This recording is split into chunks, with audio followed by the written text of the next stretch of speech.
Luke is a residential builder from Newcastle, but he's also much, much more than that. He was in the military for 11 years. He's a certified life coach and NLP practitioner.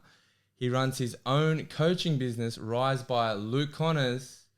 I'm really excited about Luke's other recent big movement. It's called Talk to Me Bro, Talk to Me Bro, which is his non-for-profit charity, which only just today, he was actually on Channel 9 down in Wollongong about some big things coming up, which we'll go deep into later, which is super cool. So, Luke, man.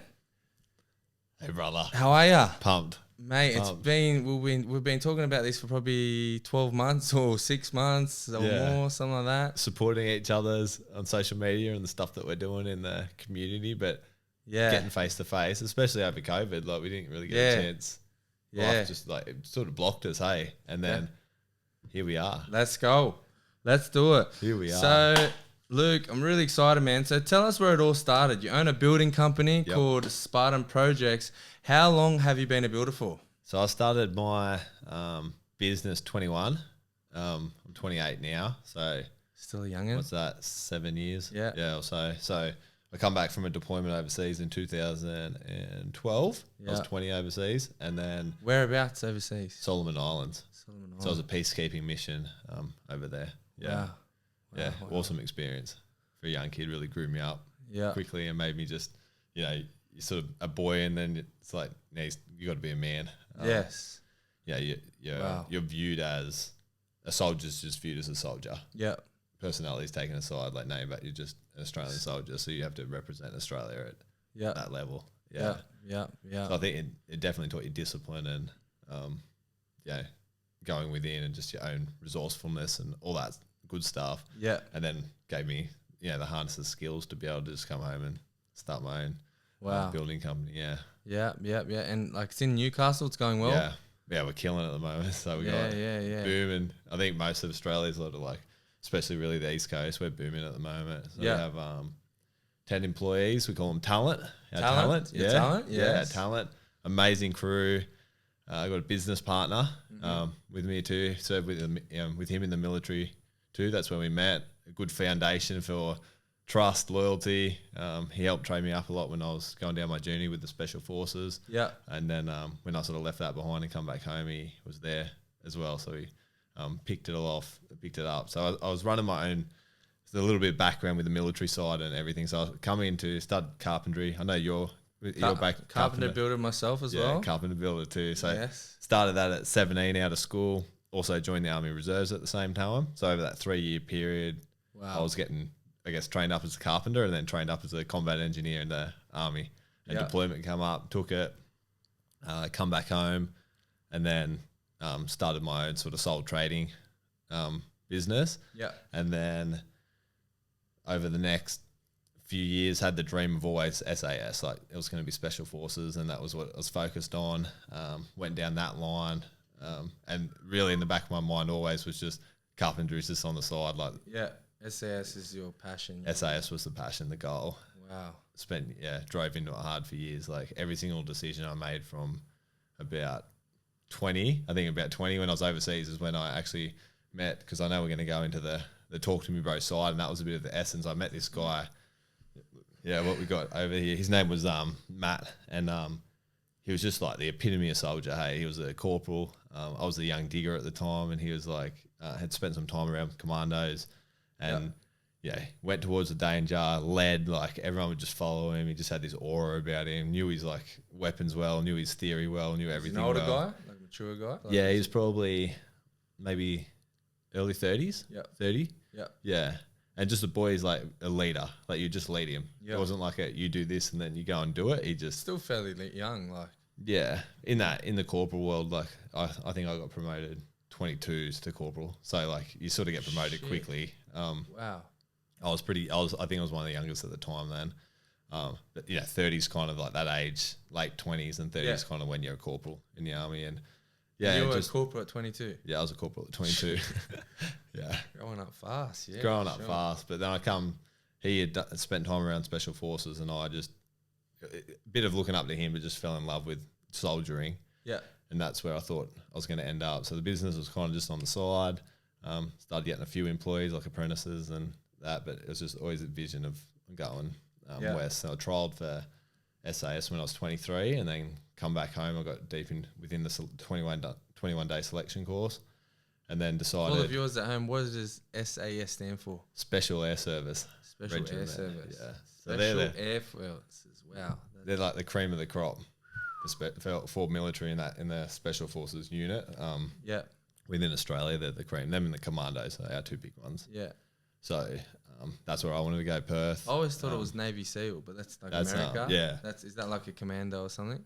Navy SEAL. So America's broken up into like, they got Navy SEALs, they got Marines, they got Army. So Army's like their Rangers, Green Berets are like the Army's peak.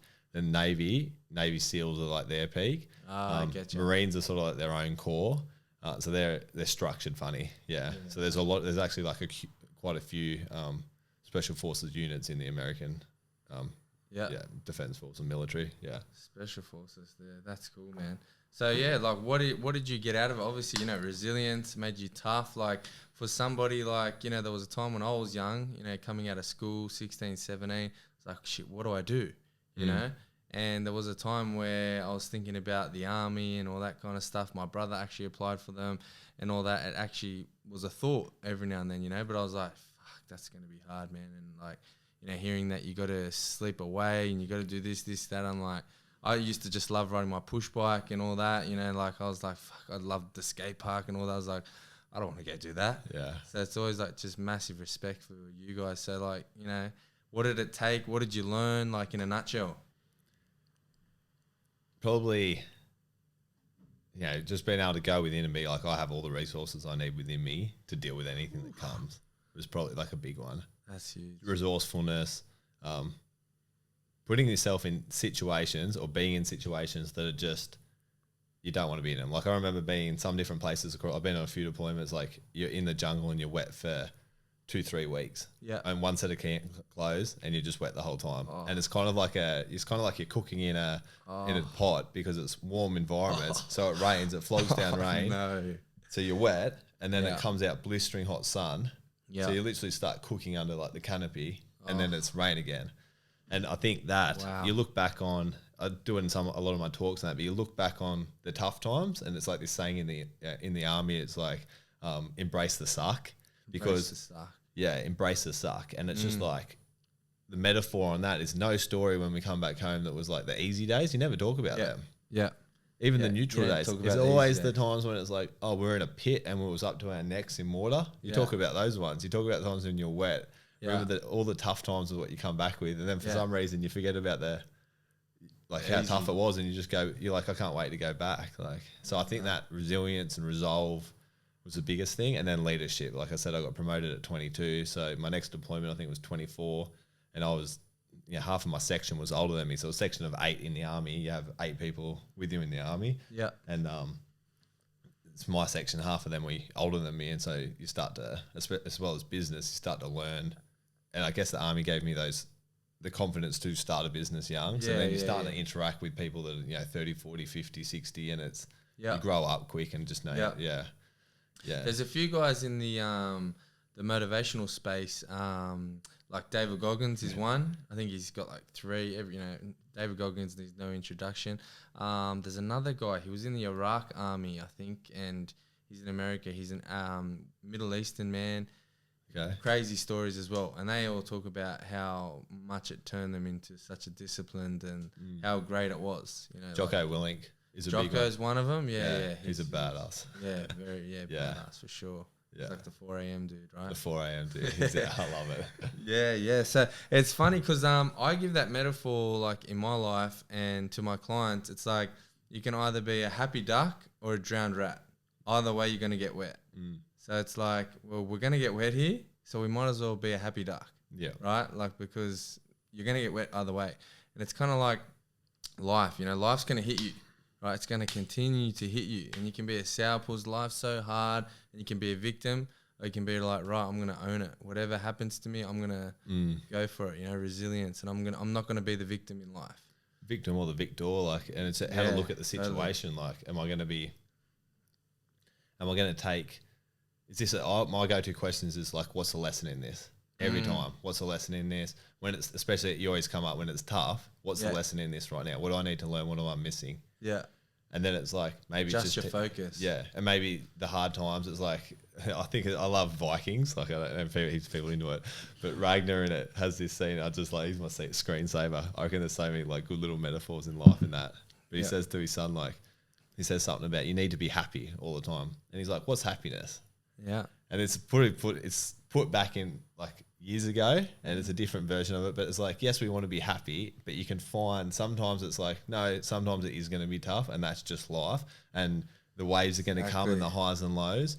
And it's like, sometimes it's not always about being happy, because you can't enjoy the light if you haven't sat in the dark. Yeah. And that's where I think when you really can go, totally. You can get happy within and go within. It's a different sense, but it's like, can we start riding the storm and find the happiness in the hard times? Yeah. And that's.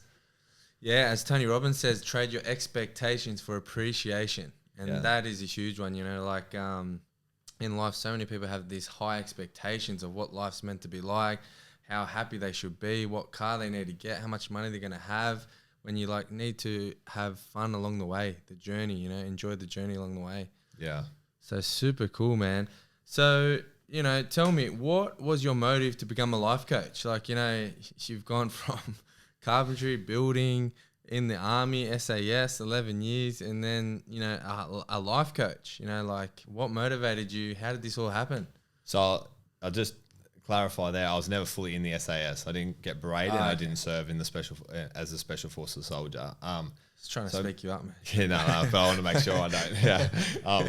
Deframe what an amazing job those guys are doing, or or put myself where it was something I haven't done. Yeah. So that was sort of my vision and my purpose, and this is where the life coach comes into it. So I trialed at 23, come home, and had my parents separated when I was 12, and that was a lot of anger and sadness and, you know, stuff come up within it. Had a very good youth, I'd say, in reflection of it, because now I see it as like it was just all part of the journey, and it built the same sort of things I said that I learned in the army. I swear it just started when I was like 12 with the resilience. I moved out of home at 14 to hurt my parents, with living at a girlfriend's house and a mate's, and was arrested at 14, and just like... You were ready for the army. I was ready for the army. Started getting in fights all the time at 16, like just a little punk. Yeah. And joined at 17 and was just fortunate to get in. But the guy literally said to me when you joined, he goes, I don't really know you don't really know too much about the army, but he goes, I got a good feeling about you. And just like, it's like connecting the dots backwards. And so flick forward, that anger and sadness and all that stuff hadn't really been resolved. I'd probably grown up and learned to suppress it and interact like I was happy, but like there was stuff within. Yeah. And when I come back at 23 from my first selection, I pulled myself off with a few days to go, and I can't still today articulate why. I just had this weed come into my head and was just like, I don't want to be here anymore. There's like 3 ways to get out of selection. You got to break yourself. They got to ask you to go, or they put a note in the top pocket of your chest, right on your heart, and you withdraw yourself off. And they'll literally say, you could break your leg with a few days to go, and they say either you sign that note or you just keep going. Like it's like literally like I quit. Yeah. And I had this weed come up of comparison, and this is one thing I love to say, like comparison is a thief of joy. Like I compared myself to a lot of soldiers and dudes out there, multiple trips to the GAN and this and thought, and I was like, I remember the thought coming in, I'm not in the top 20 here. And you go to the top 20 normally goes through about 150 of the best soldiers in the army anyway there. And I was like, there was probably like 50 guys left, and I was in the 50 and cruising. But I just thought, I don't know where the weed come from. But I also put this bit down to fate and the decision I just needed to make. So I come home, and one of my close friends that I trained for, he was trialing, and I got a phone call from him a few days later, and he said, I made it in. And I was like over the moon for him. And I was like, how many people have they selected? And he goes, 42. It was the biggest intake they'd ever had. And I just remember like my whole world just crashed. I was like, what the fuck? Am I allowed to swear on this? Yeah, of course. What the fuck? I was like, what the fuck have I done? This is real. Yeah, this is real. I was like, what the fuck have I done? So I sort of got off the phone to him. I didn't say that to him, bottled it, and just broke down into tears. Yeah, wow. And then went back I remember going back to my now fiance's parents' house where she was, and just like losing it, hey. all that anger sat, everything come back up. And then I sort of ran. Deployment come up. I got went overseas as a corporal. And then I was trying to find myself. And then we had a tough time in our relationship, Jenna and I. And then I ended up going traveling for the next 3 months through with Jack, who now runs Talk to Me Bro. So he was a digger. This is a connecting the dots, looking back now. So he was a digger in another platoon. I was a corporal. We had no rights to be. He was just a soldier. He was a few years younger than me. We really had no rights to be friends, but we just hit it off. And I remember sitting on a bed at the stretcher in Singapore, heading home, and we just wrote out this whole where we're going to go through. We love MMA. So we were thinking about going to Thailand gym, and we ended up going, well, what about, let's go. This is sort of with the next news of what Talk to Me Bro is doing coming up, where we just start spitballing. And we're like, but what about Conor McGregor? We all in love with Conor McGregor. And we're like, why don't we go to... Yeah, he's a man. Why don't we go to Ireland and fight out at SBG? So then I end up... He goes... We met then. So that was the whole plan. Emailed him. Yep, good to go. And we did this whole trip of Scandinavia together, and we finished in Ireland and spent a month training with Conor and at the gym, and it was unreal. We were there the day he signed the Floyd Mayweather contract. It was awesome, mate. One of the best experiences of it. You were training with him? Yeah, we were on the mats with him. He was there. We met him, but he was sort of he offset. So he was in the gym, but we didn't really not straight with him, but he was in there. I remember the day that we were in the gym, and the whole place was buzzing because it was just signed the Floyd Mayweather contract. It was so cool, hey. But we're every Irish person in that gym, just going to watch, or what? Not really. It's kind of there was a lot of a lot of the other fighters, like James Gallagher was in there, Cenac Kavanagh. She fights at the Bellator fighters. So Peter Qualley, all the big fighters. It's pretty surreal. Adam Lobov, you're literally sitting on the mat, it's just dudes that you watch. And Conor didn't train as such, but he was in there, he'd be around there, and he would have his individual stuff. But he wasn't I don't think he was double champ at that point. Yeah. So he hadn't he was big, but he hadn't elevated what happened with Floyd. Yes. Where was I going with this? And then so that was sort of this journey, and then I was like, it definitely is SAS. I want to go back. Yep. Went back to trial, but this time I reached out to, and this is what we do in our talks, and I feel like I'm doing a discredit if I don't put it in now. It's I reached out to psychs, mentors, coaches, people that had done what I wanted to do. Matt was one of them again. Had done what I wanted to do in the SAS, but I realised I needed to work out here because my body was fine. Physically, I was ready for it, but I was like, what happened here that I pulled myself off? And I had come up with 3 whys on reflection and healing along the way. Addressing the anger, addressing the sadness. 3 whys was I wanted to serve Australia at the highest level. I wanted to help people that couldn't help themselves. And I wanted to mentor and coach and speak later on down the track. And I thought I put your Mark Donaldsons, your Jocko Willings, your David Goggins on a pedestal. Yeah, sure. And I thought, well, I had to achieve that in order for people to listen to me. Yeah. And so that was the mission. I still wanted to do the SAS, but I thought that was my, sort of my pedestal to be but I've done, I'm Special Forces and I've had this career and everything that your mind sort of plays in your head. And so I went off and got, again, this one was on steroids. We had selection course. They weren't having 42 pass this time. The packs were heavy. Everything was just nuts. Day 3, we started with 150. We had 75 left. By about day 9, we're down to about 40. They were just, and I was physically, I was just killing it. I was cruising. And I got today, a few days ago again, I can't remember exactly which one. And I was on this thing when you're on your own, you're pack marching. And I just had this feeling come over for me. It was probably the first time in my life I really was getting aware of what intuition or gut feeling or God or whichever way you want to put it was. Universe, whatever you want to say, come over me and was like, you don't need to be here. And I was like, I've trained for 6 years pretty much for this, 5-6 years. Every decision I made has set me up. My business is set up for me to leave. My girlfriend at the time is coming over. My family's ready for this. I've traveled overseas. Wow. I've deployed for this moment. And I was like, nah. So I was fighting it here. And I kept walking in that day. And then I went to bed that night. And the next morning I just woke up. And I was just like, you need to pull off. And I walked for about 2 hours in the morning. And there was this sun coming down through the trees. And where was this at? In Perth. On selection. And I put my pack down on the ground and I sat on my pack. And it wasn't a thing at the time, but when I look back, it was a metaphor. You're done. because normally you kneel. You don't sit on your pack because you squash stuff and you're high target, like your silhouette's higher. So you normally kneel or you sit or you get low. And I sat on my pack and I remember saying to myself, are you proud of how far you come? And are you willing to face the consequences of what this decision means? And I was like, yeah. And I called it in on the radio. I was like, Ken, at 50, I want to withdraw from SAS selection. And I come home and literally my missus was like, because over that period beforehand, before I left, I was fired. Before I got that extra point, I was fired to be around. I was blaming her. My self-worth, in reflection, my self-worth was tied up in what I achieved. Yeah. And I thought, I need to be SAS. Otherwise, who am I without that? I walk, talk. That's who your identity. My identity was SAS. Yeah. And this time I come home, I remember just being I was around Jenna, and she's like, it's like she was just watching me for like a couple of weeks. Like, when's he gonna dig? When's the bomb coming? And it never come. Yeah. And I honestly put that down to the work, getting a coach, going to a psych, diving within, and finding out what was going on within me. And then to flip on how I become a life coach, then I went to a Tony Robbins event, like literally maybe a few weeks after that. UPW, which was unreal.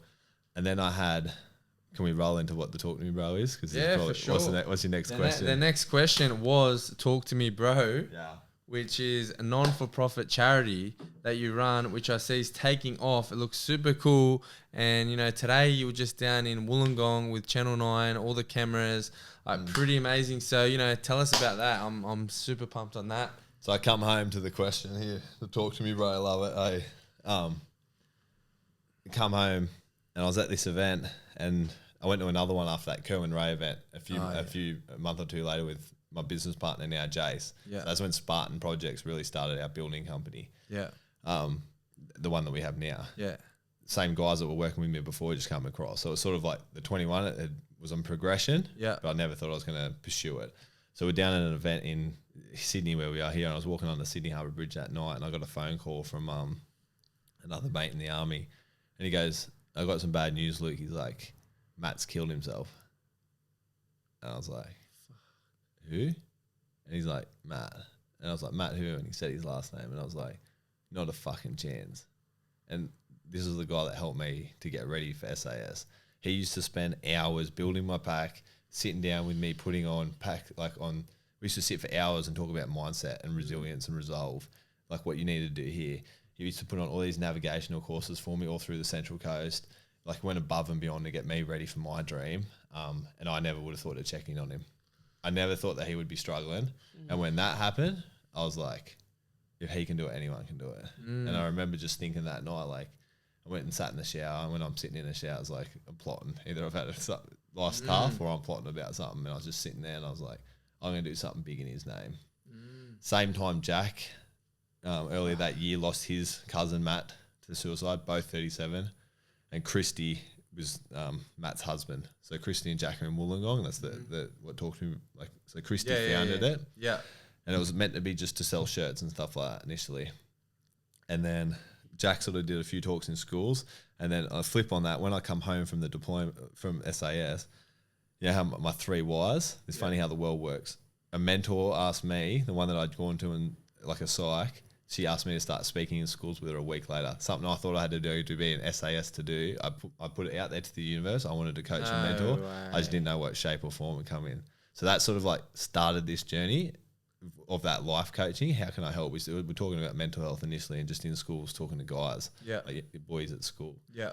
And then it sort of progressed until 2019. That's when we really just dove in to Talk to Me Bro, and just was like, we made a 90-minute program where we go into like schools, businesses, military, you name it. We want to go in there, and we're targeting prevention.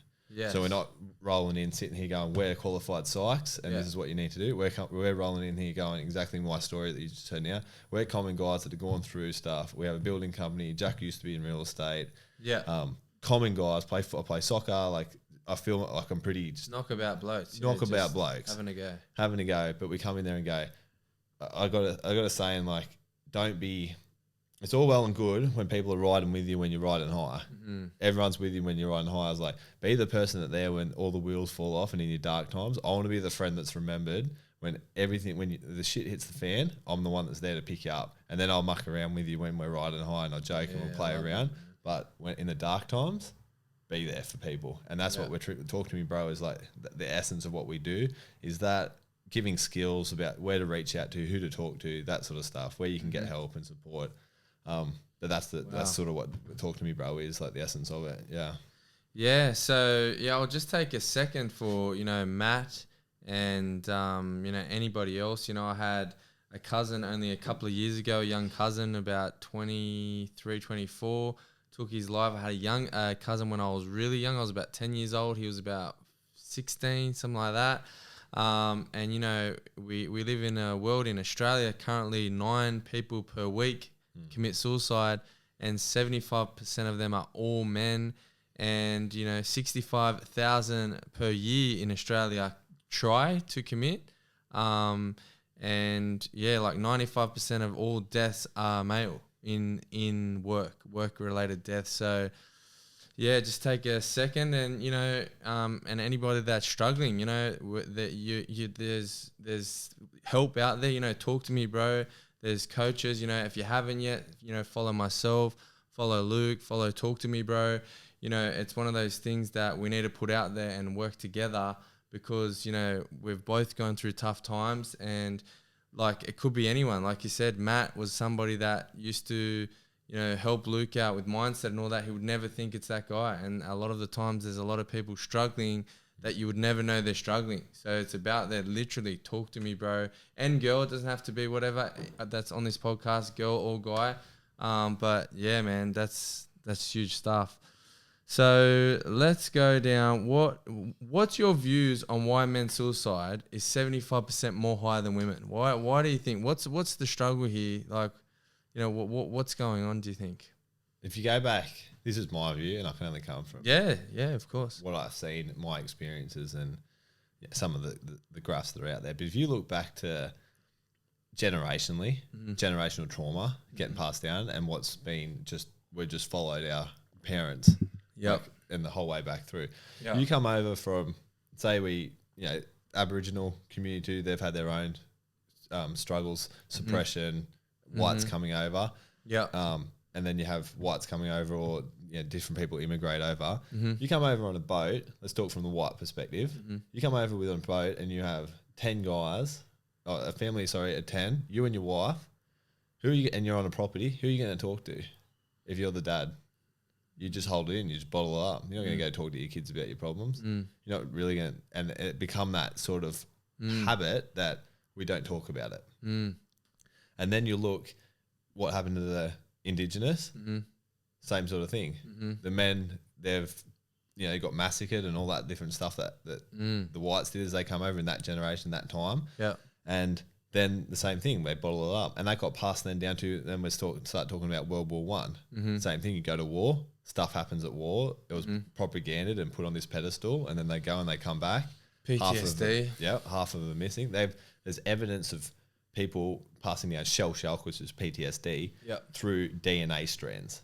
So their kids have got PTSD and they've never experienced any situation that could give it to them. Wow. So that shows that, like, scientifically and biologically what gets passed down. And just touching on deep on that, I've read some stuff on that is through DNA, because if you have, let's just say your dad or whatever was in the war and it's high stress and he had PTSD, it's like an evolution to give that to their kid, because the kid thinks that possibly, like nature thinks possibly it could be born in that kind of environment. So it kind of needs to be ready for what the dad went through, which might not necessarily be born in war or whatever, which is most probably the time that it's not going to be that, right? Like people aren't just born in the war. Like a lot of people are not, right? So that was one thing that I read on that it's like for the getting ready for what could be. Yeah. It's crazy, eh? It's scary. Yeah. Just shows like to need to look within here to heal that generational stuff. And then so if you pass that through, then World War II started, 20 years later. Then you got Korea War, Vietnam War, from our sort of stuff, and Darwin, then everything that got passed through. And then you sit there and go, I don't think we've ever actually been good at talking about it. And I think then when you go in the male and the female thing, if you look at them, at us, their energies, not just individuals, and if you look at the energies, the female energy is connecting and talking about an issue and open up masculine energy solutions, drive, let's get it fixed. What happens if we can't fix it? If you want to go back even further, is if you look at hunter and gatherers, men were hunters years ago, 10,000, let's go 10,000 years, just throw a number out. Women were gatherers.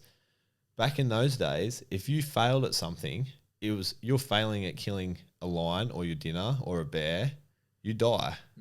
That's big consequences. Failure is big consequences. And then you pass that gets passed through generationally for years. Why are guys so scared to even put their finger out, put their neck out? And so there's this masculine thing of to have the solution and to solve and to protect. And if I'm too scared to do it, and if it means I'm failing, what am I going to do? I'm weak, I'm worthless. I can't be in my head anymore. Just ticks. Yeah. So, and women are the female energy is good at opening up and connecting and talking. Sure. And I say in our talks, it's like, I make a joke with it with the guys, but like Jenna and I have really like worked on our relationship and honed in. I think we're about to get married in 6 weeks time. Yeah, I've seen that. Congratulations. Yeah, thank you. Yeah. And I talk about how she'll come home. She's a primary school teacher, and like you said, I got a few businesses, and I'd say I'm pretty masculine, especially my mind. My mind's very solve it. What are we conquering next? What are we moving to? Yeah. She doesn't always want me to fix her problem, so she'll come home and she'll start telling me about her day and this and that, and she'll say, and then this person said this, and this person said that, and I'm just going, why don't you say this? Why don't you say in my head? And for ages, I know the feeling. I used to always fix it for her. Yes. And then I think it was through Tony Robbins, sort of that question of date with destiny, probably going through relationships. Is this a me fix it, or is this a me listen? And she'll go, this is a you listen. Yeah. So now I sit there and I listen. And then Great she'll communication, man. That's the communication. She just wants to be heard, seen, safe. Yeah. So I just keep listening, and then creating that safe space for her. Yeah. And that's not me listening with my computer going. Yeah. That's me listening, being like present. Yeah. And then after a while, my mind will still, why don't you say this? Why don't you say that? Can I fix it now? Because I want to be the hero. The masculine energy, I want to be the hero. Can I fix it now? Yeah. And she'll be like, no, I still want you to listen. And then we'll get back to might be 20 minutes. And I'll be like, well, can I fix it now? And she's like, no, I'm good. And then I can't help myself when I fix it. I try and fix it anyway because that's me coming in. So that's where I might miss the mark a little bit. And that's playfulness in what I'm saying. But the seriousness in what I'm saying is men need to understand that when they're talking to another man, to get into their feminine. Yeah. To ask a question and shut up. Yeah. It's not about you sitting there because you got to have exactly the same situation as me. Yeah. Let's say both, relationship breakdown, marriage breakdown. Yeah. And you can sit there and you completely had different lens and your experiences and you got over it. And this other guy, his world's just fallen apart. And you go to me and I have the feel safe enough to open up to you. And then you go, oh, you'll be right, mate. You just get over it like this. You've just completely undermined everything I've said, and now I don't feel safe to come and talk to you anymore. Or let's just go to the pub. And you're making it like it's easy, and then he thinks, well, fuck, it's hard for me. There must be something wrong with me. Yeah. What's wrong with me? And I've experienced this many times, and I read a lot on the masculine and feminine energy. It's definitely one of the big things I'm into, and what I teach is that a relationship breakdown, right? When the female breaks down, right, within the first 2 weeks, a month, she'll have like at least 2, 3, 4, 5, 10 women around her at all times throughout the first couple of months. Like I've even spoke to a girl where I was kind of dating or whatever, and I'm like, oh, what are you doing this weekend? She's like, oh, I'm busy with my friend. I'm like, well, that's Friday night. What about Saturday night? And she's like, nah, Saturday night too. I'm spending like a whole week with her. I'm like, what do you mean? She's like, yeah, she broke up with her boyfriend, so I'm spending the whole week with her. And I'm like, wow. And then the more I dug deep into that, it's basically like a man, when a man, goes through a relationship breakdown, the friends will go, it's all right, mate, just forget about it. They'll hardly even talk about it. They might just say, yeah, she did this, she did that. Oh, she's a bitch. Don't even worry about it, mate. Let's go get drunk. That's whatever. So he's hurting inside, and then he's by himself for the next week or 2 weeks, whatever, stewing in his head. Women are great at getting their emotions out. Like they get the anger out, they get the pain out. Where men, they just keep it in, they bottle it up, they drink it, they try and do whatever they can to not be vulnerable and get it out. Yeah. Where, vulnerability is power, but in the masculine, it can be seen, especially in the Western worlds, in Australia and things like that, it's seen as a weakness. And guys, a lot of guys I find just don't know how to have the conversation to ask your mate how you actually do it. They don't have the tools. Talk to me, bro. Talk to me, bro. And then listen. And then keep asking good questions that allow them to just keep talking and feel safe as you're talking to them. Definitely. There's so much power in just having good questions. Yeah. Asking it and then shutting up and listening. And that's the thing. Majority of people are just going off, you know, the tools they had at the time. You know, and sometimes the tools they have at the time aren't so great. So even if you want to get support of your friend, he might want to really help you, but it's like he doesn't have the tools to help you. He doesn't have the communication and the questions. He's not emotionally strong himself. You could start breaking down and crying and he's like, fuck, what do I do? Like, I can't handle it. Like, you know, like you need to go to a psychologist. So it's, you know, talk to me, bro. It's really amazing. And, you know, it's special to me as well with mental health and all that. Really, really love what you're doing. Thanks, bro. So yeah, man. So tell me, what's you know, with Talk to Me, bro. You're going from recently, you know, you're on Channel 9. What's going on there? You're going from Perth to. Yeah. So late last year, we sat down. Jack, I, Christy, and Jens was there too. Jenna, my fiance, and we're sitting down and going over the statistics, and reviewing the year. So last year, we spoke in front of I did about 3,000. Catch him. Did about 3,000 in Newcastle, and Jack did, you know, close to 2,500 face to face. We ran retreats as well, which we hadn't done before. So down to the Snowies, one in Wollongong.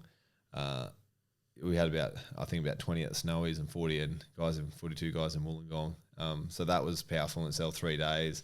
So we've expanded on what we're delivering. I'm very proud of the year. You know, in COVID, we could only have at times 10 to 15 people in a group, and we're in front of like 3,000. I think it worked out something like, you know, 150 sessions we were running like in the year, like each. Wow. So it's like we're active while running a business, like a company and business company, and just like it's just so passionate about it. Wow. But then the stats come out from COVID of, you know, we're partnered with, in a sense, Lifeline. We get all the information that comes back in. We tell people to go to Lifeline if they got problems, give their numbers. They got a great resource just to ring up and talk to someone straight away if you need a call. They have a great helpline. Even if you just want to chat, you don't have to be suicidal. You could just be lonely. You just could be. I've actually myself called them twice when I was going through, you know, depression. And I remember I was in Cronulla at the time where I was living, and I was on a 7th-story building where I lived, and it overlooked the water. It was fucking amazing. So in the middle of Cronulla, it was amazing. And they used to half piss me off. I'm like, how can you be depressed? You've got all this, right? And I remember I had anxiety through the roof. I was having panic attacks. I was on antidepressants, and I was still depressed.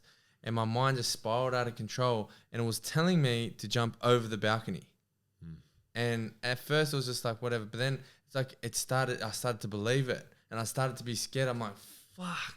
Like, what the fuck? Like, I was scared to go out of my balcony because I'd be like, fuck, it's like it's telling me, my mind is telling me to jump over the fucking balcony. Like, it was so fucking scary. So I was like, twice. I remember I couldn't sleep. I was on antidepressants, and I was on sleeping tablets at the time. And because, you know, I had to wake up and still go to work.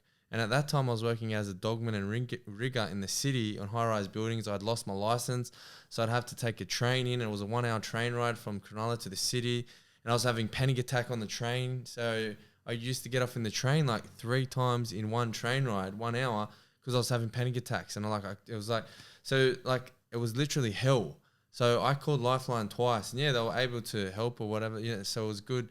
So, you know, it is there, like, for sure. So that's it's a scary thing, man. And like anybody listening, like, you know, you can go from, you know, seriously what I like to call, which is what my book is called, from fucked up to fearless, right? Happy and fearless. So wherever you are, don't give up, don't give in. There's a lot more to you to come, for sure. Yeah, it's just a tough time, not a tough life. That's right. Yeah, and you can get through it. Yeah. And reach out, use resources. People genuinely care. Yeah, they do, man. People, like, fuck, people care. Yeah. Yeah. Yeah. And we've seen it with what we do with Talk to Me, Bro. There's so many people out there. Just how can we help? How can we be involved? There's good human beings out there. Even though sometimes we feel like there's not, like there is. Yeah. Reach out to us. Reach out to what we're doing. Even there's a law called law of reciprocity, something like that. It's a big word, and it's actually a law that, and it's in psychology. which I'm learning about now, is that if you do something for somebody, let's just say, you broke down or something, you needed a hand to change your tire or something, and then you went and you're like, shit, my spare tire's even flat, and you like grab the tire and you're like, I'll go quickly get it fixed for you, and you bring it back. Like that person would be like, law of reciprocity will think about that. Next time they see you, they'll want to do something even bigger for you than you did for them. It's like a law. You do something, It doesn't matter how big or small, even the smallest thing, the human mind psychology will always remember that and want to do even more than what that person did for them. So that's the power of, giving, and like, it's actually psychology. You want to do even more for when the next. You give, like, that's fulfillment. Yeah, fulfillment's in giving and contribution. Like, I remember the times in my life giving. We slept on the streets a couple of years ago for a week on the streets just to support the homeless in Newcastle, and the network that came out of that was huge. Like that, I was on the radio. It just built me confidence to speak and keep presenting and keep going. And just the networks we got from it just helped me so much. But I come from the heart. There was no thing of like, oh, we're going to be on the radio and this and that. It was like, how can we just help dudes that are sleeping on the and women and kids? How can we raise money for a charity in Newcastle called Soul Cafe? So we went out on the street and slept for the whole week. Yeah. And then the other one that I had late last year was I made an announcement on the radio that our building team was going to go over to Nepal and or build overseas and support. So I was going to take the whole building team, Jason and I, building team over there. And I actually met, I put it on one of the Tony Robbins groups, and that was going to cost us money. We're going to pay for the boys to go over there, support someone that just needed it. We ended up linking with one of Tony Robbins' head trainers, and now her and I have the closest relationship. And the networks that have come out of that is just like helped us so much with what Talk to Me Bro and what we're doing now. And that literally I didn't even know she was. We just said, we messaged each other after we connected, and she's like, what she had overseas, what she was doing looked awesome. And she's like, I'm actually going to San Diego for leadership. I'll see you over there. And I said, oh, I'm actually going too. And she's like, oh, I'll see you over there. And then when we sit down, she's a head trainer. I was like, oh, okay. Like I didn't even know. And that's coming from that place of like just service and giving. And I feel like now she's sort of seen that as like, he was going to take his whole company over here and support. And she helps me. Like our relationship's so close. And she's like an amazing woman, which is hard to serve, but just the resources you get, like what you're saying, that law. I think when people see it, the world just goes, hey, I'm on your side. Yeah. I'm with you. Let's keep going. Tony Robbins says the secret to living is giving. Yeah.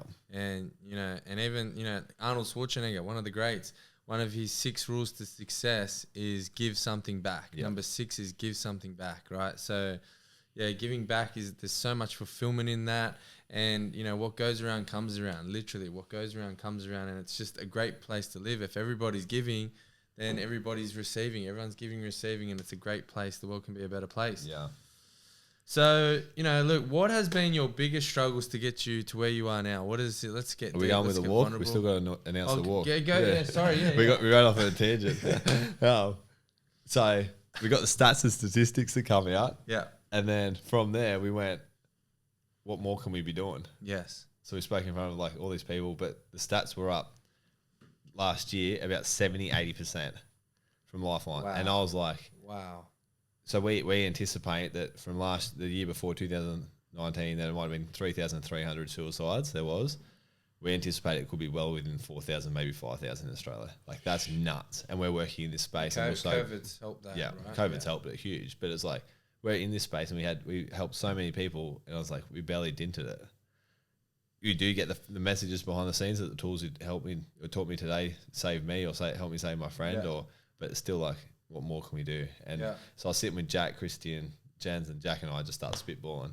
Mm-hmm. Idea of a walk comes up. One of us goes, Queensland is new to Wollongong. I was like, it's not big enough. And then I was like, it's got to have something to do with 4,000. It's got to have something to do with 4,000. It's because that's we're sitting in Wollongong. I put Perth to where I was sitting in my phone, and it's 4,000 Ks like on the nose. I was like, what about Perth? And for me, that's significant with the SAS.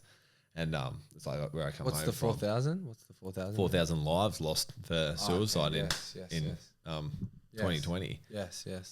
So then it goes, why don't we walk from Perth to to Sydney, going through Wollongong where we found it, and now we've got such a strong hub in Newcastle and finish in Newcastle. but we're targeting like Perth to Sydney because everyone knows where Sydney is. Yeah.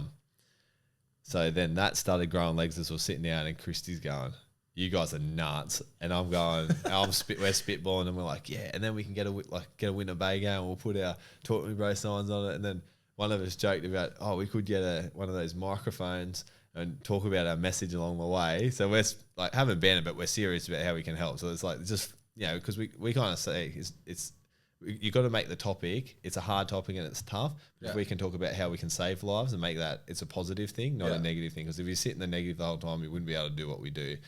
And I was like, how long is it going to take? How many Ks can we do a day? And it was like 50. Like we're saying, research. This is what we're sitting there, 45 to 50 Ks maybe a day. How long is that going to take? 4 months. And then it got to a point of like, are we going to do this? And I was like, 4 months, bro. Like out of our lives, like the two sides of it. And then the idea come up, leave businesses behind. Like that's gonna put so much pressure on Spartan, and then and Rise and stuff too. But it's like, then it come out. But what happens if we talk in every single community and village we go to? How many people could we impact there? And we have then estimated run numbers potentially about 25,000 people. Wow. As well as probably over 1 million people targeted through like media and stuff like that. And I was like, I can give up 4 months of my life if we're helping 25,000 people along the way. And then we literally sat there. I was sitting here across the room, and I was like, "We're doing this?" Yeah. And he's like, "We're doing it." And Christy's going, "Yeah, okay, Luke's got to go away and talk to Jenna." And Jenna's sitting there going, "Nah, I'm in on this too." And we like slapped hands, and it was like, that was it. And then literally, so it was like, do we wait till 2022? Because of timing. Like we're trying to plan this thing in 5 months. Shit. And yeah, like we're in 2021 now. March 2021 right now. Like. And it was like, do we delay it? And I got like a saying like, if not now, then when? Yes. And if not who, then like, if not me, then who? With things, because I feel if an idea comes into you, it's like it's something from the world going, hey, move on it. Man. And I was like, take action. If it's not us, then who's going to do it? Yeah. And even in Newcastle, it's like there's people doing amazing stuff around there, but it's like if I didn't grab Talk to Me Bro by the balls and run that into Newcastle, how many people don't get that affected? And I was like, man. Who else is going to do it? Yeah, who else is going to do it? Who else is going to? Like, people are hurt and people are dying. Like we need to support them. And then that was it. So we're like literally announced that that's what we're on the news this morning. We've officially announced it tonight in the news. We do Newcastle in a few weeks' time. We'll get into the NBN news and the media's down there, and we've got good networks down there, and we're up there from where we are now, and so we're gonna walk. It's probably going to turn up to 4,500 Ks. The trip that we've from Perth to Sydney, and how many people are you going to see along the way? Like how many? 25,000 we think we'll talk to. Like how many stops is that? How many shows? So there'll be 133 towns we go through, and we'll stop a few different places in each town that we hit. Oh my God, man. That is huge, man. Wow. So we've got we need all the help we can get. Like if you're listening, talk to me, bro. If you're listening to this and you know networks along the way, people we need food.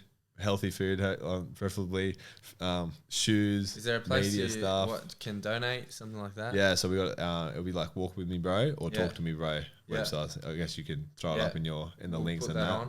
Walk With Me Bro, Talk to Me Bro. Talk to Me Bro is a organisation, and we call it the non-for-profit, and we've called the Walk With Me Bro. I love that. So I definitely want to come meet along the way somewhere. Come walk with us, even into Sydney or wherever it is. Yeah, for sure.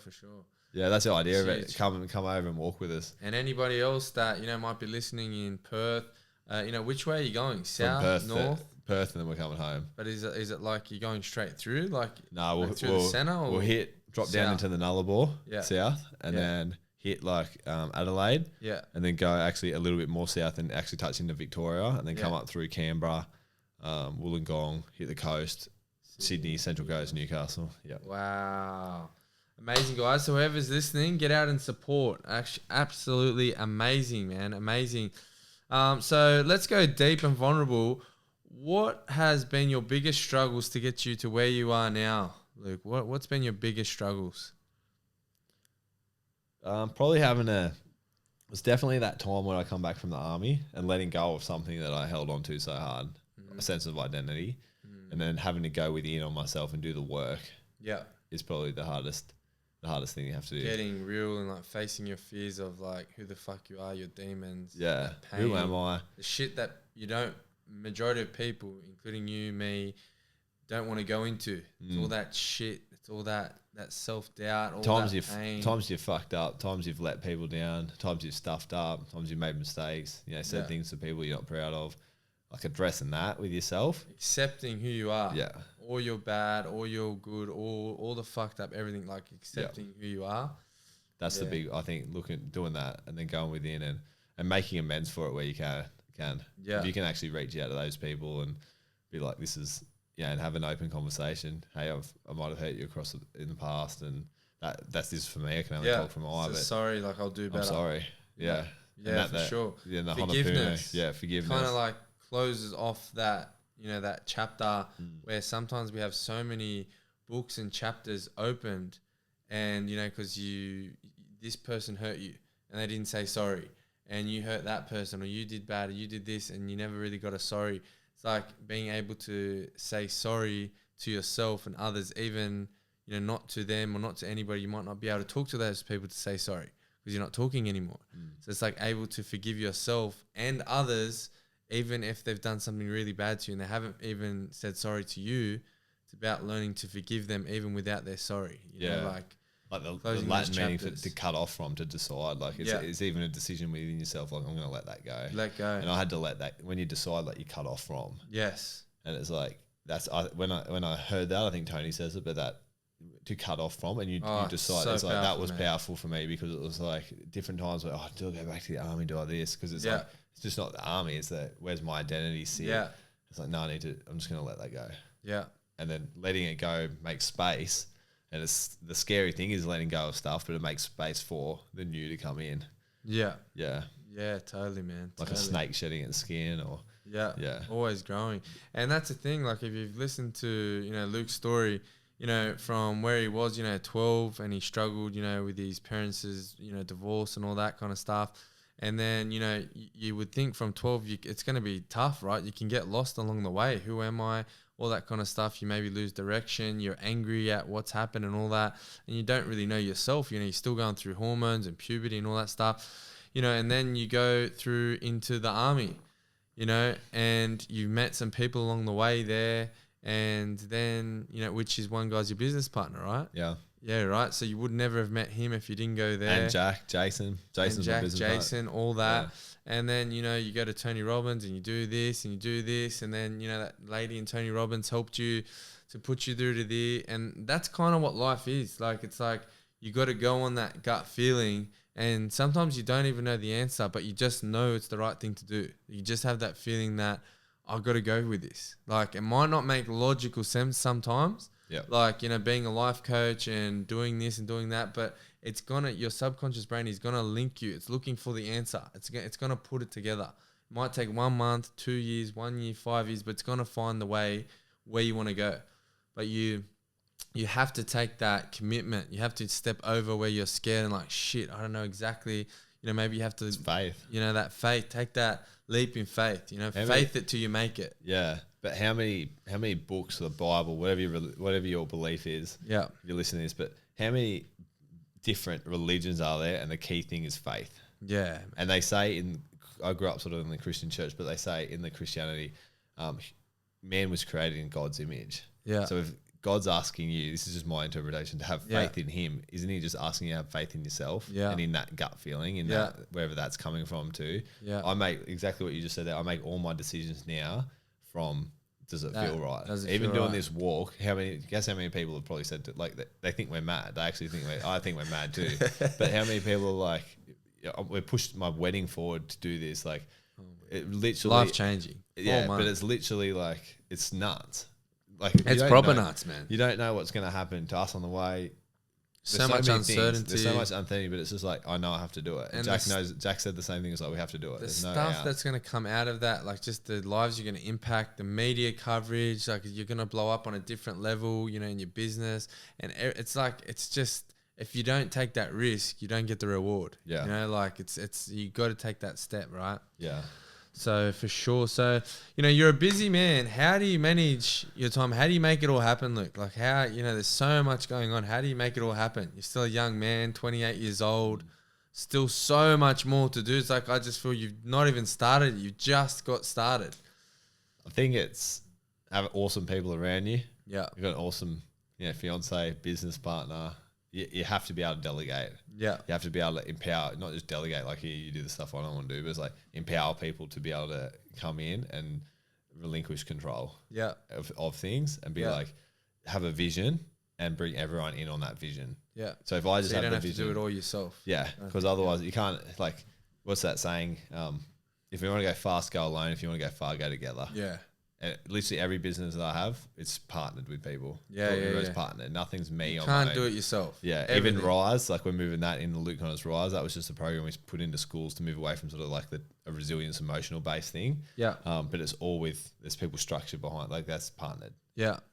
So it's like, that's what I think to make it all happen. And then you have to have clear boundaries with yourself, self-love, check in, and a solid why. Like, I'm passionate. This is what I love, because so many gurus out there, I love again at this point, so many gurus out there like, find your passion. Fuck that. Yeah. Actually, fuck that, because you sit there and you listen to whoever's talking about it and you're like, oh yeah, but you got like 1 million viewers and everyone will bulk things and it's all well and good for you and you're making $100 million a year and rah, rah, rah.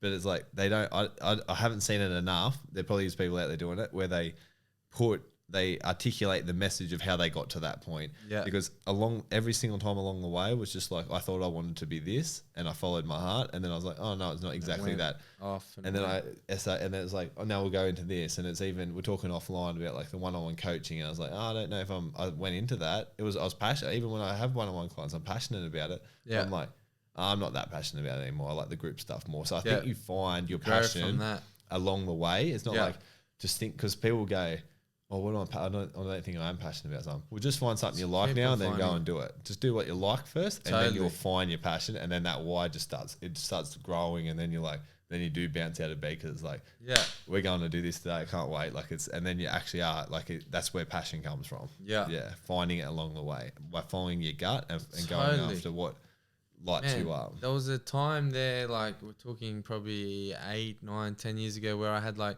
7 employers in 1 year.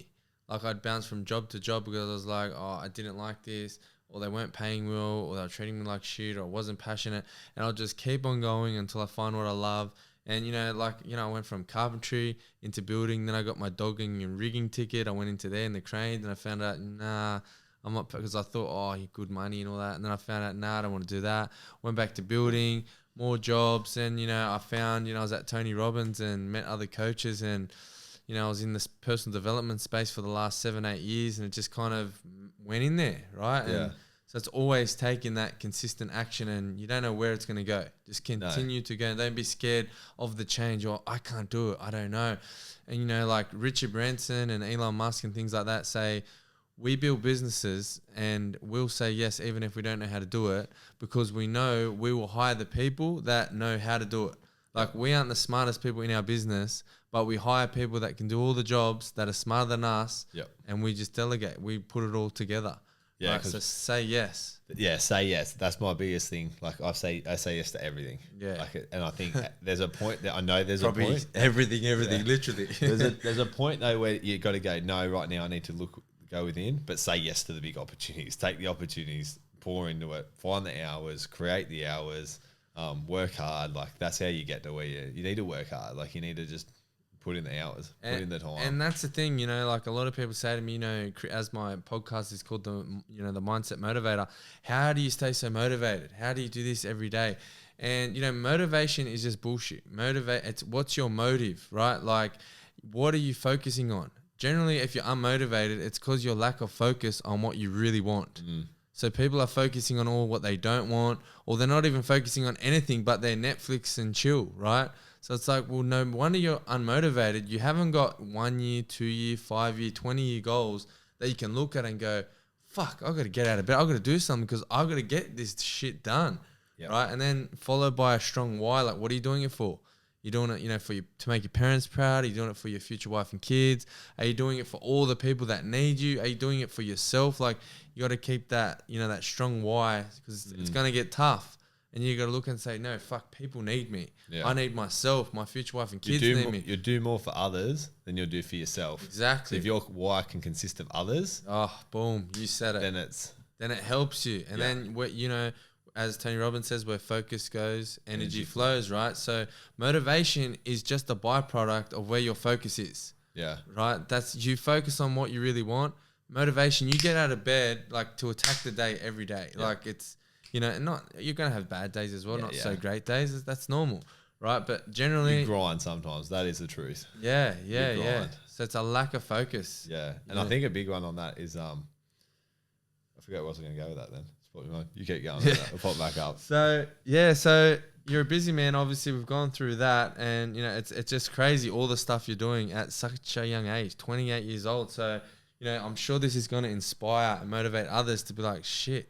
I can achieve so much. He's only 28. I can do this. I can do that, which is great. But what's your meaning of success and living a purpose-driven life? I saw Jackie showed me, Tony Robbins head trainer showed me this post that someone come up with the other day, and it's sort of, I don't have it word for word here, but it was actually about a guy that had suddenly died. He was healthy as anything, from Newcastle, 50, had just dropped dead. Had 3 kids, and his wife put up this post about him and said, like, you lived every single moment, something along these lines, but you lived every single moment to the fullest. You're pumped about life. You're happy. You raised our sons, our kids as well as you could. You're the best father you could be. You poured into the community. You poured into life. Like, if I can have something like, I think it comes back to family at the core, friends, and friends can be your family too and people close to you. But just making a difference, impacting lives. Like right now, if I was to go right now, I've had a crack at it. I just want to be able to put on my headphones. Like, he woke up every day and he lived life to the fullest, and he gave it his all. Yeah. And if you get into bed at night and you're exhausted in a good way, and your heart's full, and you pat yourself on your back and go, I gave everything I had today, and tomorrow I'm going to be 1% better. Man, then that's so much power. Yeah. That's how I want to be remembered. Yeah. And, I've literally trained myself when my head hits that pillow, that I remind myself, fuck, I love you, Chris. You're doing an amazing job, man. Like, remind yourself of all those little wins during the day, because we get so busy sometimes, or sometimes we don't even get busy, and we just forget of who we are and what we are. Sometimes we've got to remind ourselves, and I do it every night before I go to bed. I say I love myself. I say, wow, you're doing an amazing job. How I could have done that better, and I'm just really reflective. I used to always put my hand on my shoulder and just pat my back. Yeah. And it was like a metaphor of like, geez, yeah. So that's day. Like and it drives into your neurology. Yeah. That becomes, that language you talk to yourself just becomes, it's just part of your neurology. It just becomes part of you, where you don't actually have to say it to yourself anymore. You just, we've had a crack. We've had a good sure, day. Man. Yeah. For sure. So who do you look up to, Luke? Who do you look up to? This is a good one. I remember when I rocked up to the SAS, and I was like, the first time I'm 23, nervous as in the interviews. And I put these dudes on this pedestal. And then I went and traveling and did that story with Connor, and probably grew up a bit myself. And I realized, even meeting him, he's just a dude. Yeah. And meeting people in the world, they're just dudes. Yeah. Like, they're just female, whatever. Like, they're just human beings. So I kind of took and there's been people that you look up to that let you down. They always say never meet your idol, because they'll let you down because you put them on this pedestal. Yeah. So I've sort of taken that on at like an early age of awareness and gone, what's just the things that I can look up to? What can I find in someone that I just admire so much? And I'll take that bit. Yeah. I'll take that bit. So I look up to you. Like, there's parts of you that I see and I admire. There's parts of Jack that I see that I admire. I try not to put anyone, Tony Robbins had a huge influence in my life. I'm in Kerwin Ray's K2.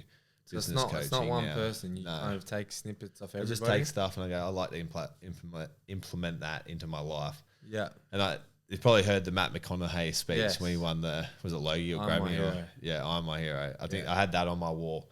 So the two things that I fall back on is, what does my future self 10 years from now, yeah, what are they happy about me making the decision of now? And I just can't. And he says, I can't chase. Look at it's a Grammy, isn't it? He won a Grammy. Look it up if you're listening to this. It's like just gives you tingles. It's like I'm my hero in 10 years because I can never catch that person, but that's all right because I make the decisions on that person that myself in 10 years.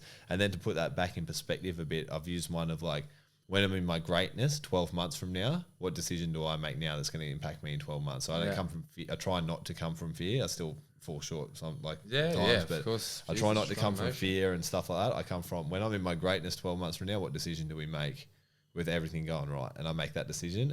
And then I can always look back on any moment and go, I made a decision thinking positively about the future. And if it backfires on me, I'll wear that. Yeah. Always looking to be better than you were yesterday. Yeah. You know, and being, not comparing yourselves to others. Yeah. Like, I'm not as good as him. I just need to be better than me, better than I was yesterday. Yeah. I'm happy with that. I don't have to compare myself to Jack and Joe and all, which we still do, which can lift you higher. Yeah. But, as they say, that it's the thief of joy, like. Yeah. It's not when you feel that I'm not enough coming in, switch it off, sob it. Like, if you're coming in going, hey, that dude's killing it and I absolutely love it and I'm pumped for him. Oh, and I'm going to take those little things because I like that. That's when you're on the right track. Comparing is the thief of joy. Yeah, comparing. So what's your biggest advice you could give to myself and to our listeners out there? What's your biggest advice, Luke Connors? I think we've talked on it. Follow your heart. Follow your heart. And you talked about it too. So for sure, man. Follow your gut. Follow your heart. Yeah, when the whispers come, the universe, the feather, the brick, the bus. Don't let the brick in the bus hit ya. Just follow your gut. Here's a little on and this is just my look on life right now, just the handles of the eyes that I see it through. I see people go through a lot of struggle and a lot of things that happen to them. And I genuinely think it's just because they're not growing. And the universe is just trying to say, the feather, brick, the bus of like, come on, move. The feather tickles you. You don't want to do it. You don't move.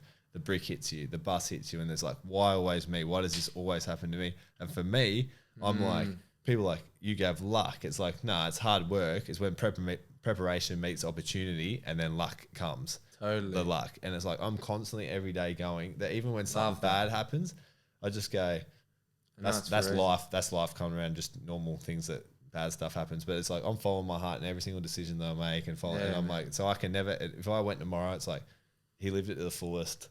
No regrets. Like I just went at it, and every decision I made was, does this feel right? Yep. I can never be upset about a decision because if it ends up being the wrong one or wrong one in terms of like what's negative or positive anyway, like and if it's negative, right? What's negative? Maybe it's just a learning that I had to have in a lesson anyway. So I was like, when you have that outlook, it's like it doesn't really even matter what happens. Yeah, right. It's just the journey you're on, and that is superpower, man. Superpower. I know I've used that in my life as well. Just faithing it till you make it. Literally knowing that the not so good and the good and everything along the way is, when things that happen to me that aren't so great, I get angry about it. And because I train myself, I feel angry, go and be angry. Let your emotions out. Don't hold it in, right? But I'm able to switch it off really quick, like go and be angry for half an hour, an hour, or a day if need be, whatever. And then it's just like, oh, okay, now adjust my focus. I know that it's for a reason. And every time that something has gone not so great for me, it's like bounced back for a better reason. And it's like, it's just like, wow, what can I learn right now in this shitstorm that I'm in right now? What can I learn? And it's like, you just start smiling through this shitstorm and like people are like, what the fuck's wrong with you? Like, this is happening. You're meant to be like depressed. You're meant to be angry right now. It's like, yeah, that's cool, man. It's happened. Just part of it, eh? That's cool. Yeah, it's just such part of a power. Tough times will come and it's just power of it. And you just learn to dance in the rain. For sure. Dance in the rain. So we'll wrap this one up. So anyone, guys, that, talk to me, bro, follow Talk to Me, Bro. And I think it's Walk With Me, Bro, at Luke Connors as well. So at Talk to Me, Bro, Luke Connors. And, there's a big, when's the walk? 24th of May. 24th of May. So if anybody wants to join, anybody wants to donate, there's going to be a website that you can click in, and I'll put the link on my socials and in the podcast. The obviously it's for a great cause to support Talk to Me, Bro, and Luke. And it was great, Luke. It was great. Always a pleasure, man. Yeah. And so thank you, guys. Always rise above. Bye for now. Woo! That was good, mate. Well done.